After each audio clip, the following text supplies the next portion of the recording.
Excel in 60 seconds. In this episode, we will be looking at how to customize the Excel ribbon.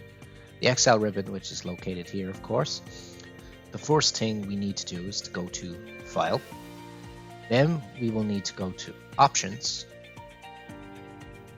And depending on your screen size, if you want to see the Options button, you may need to click More first. Now we have our Options box here. We need to go to Customize Ribbon.